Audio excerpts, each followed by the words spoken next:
नमस्कार, मी doctor Swapnil hypertension या सिरीजच्या तिसऱ्या व्हिडिओमध्ये तुमचं स्वागत करतो. आजचा आपला प्रश्न असा आहे की मी आज बीपीची गोळी घ्यायला विसरलो तर काय करायचं, आणि जर मी रोज बीपीची गोळी घ्यायला विसरतोय तर मी काय काय करू शकतो, काय उपाय करू शकतो. समजा तुम्ही बीपीची गोळी रोज 9 वाजता घेता आणि आज तुम्ही बीपीची गोळी घ्यायला विसरला, पण अजून 12 तास झालेले नाहीत, म्हणजे रात्रीचे 9 वाजलेले नाहीयेत अजून, तर तुम्ही ती बीपीची गोळी लगेच जशी आठवण आली तशी घ्यायला पाहिजे. जर तुम्ही आज बीपीची गोळी घ्यायला विसरलात, पण आता दुसऱ्या दिवशी आपल्याला गोळी खायचीच आहे आणि त्यासाठी फक्त 2 ते 4 तासाचंच अंतर बाकी आहे, तर आपण जी गोळी विसरलात ती गोळी खायची नाही आहे. डायरेक्ट पुढच्या दिवसाची गोळी आपल्याला खायची आहे.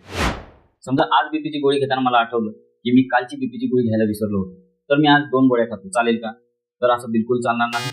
2 गोळ्या बीपीच्या सोबत खाल्ल्यामुळे बीपी खूप जास्त डाऊन होऊ शकतो, तर त्याचे बरेच साईड इफेक्ट्स आहेत. तर 2 बीपीच्या गोळ्या एक साथ खायच्या नाही आहेत, अनलेस अँड अंटिल एखाद्या डॉक्टरने तुम्हाला सांगितलं असेल.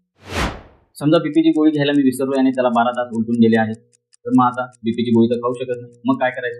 आपले सिम्पटम्स आपल्याला मॉनिटर करायचे आहेत. म्हणजे आपल्याला जी चक्कर येते, डोळ्याला धुसर दिसते, हातापायाला मुंग्या येते, हे जी आपली चिन्ह आहेत याच्यावर आपल्याला लक्ष ठेवायचं आहे. जर यातील कोणतीही लक्षणं तुम्हाला सिरियस वाटली तर त्वरित डॉक्टरकडे जायचं आहे. आता हे विसरण्याच्या गोष्टी वारंवार होऊ नये म्हणून आपण काय करू शकतो, तर पिल ऑर्गनायझर नावाचं मार्केटमध्ये नवीन साधन आलेलं आहे, ते आपण घेऊ शकतो. किंवा आपण एक सवय लावू शकतो स्वतःसाठी की ब्रश केलं की लगेच गोळी घेतली गेली पाहिजे. किंवा तुम्ही स्वतःच्या मोबाईलमध्ये सकाळचा अलार्म लावून ठेवू शकता की ह्या अलार्म वाजला की मी गोळी घेईन.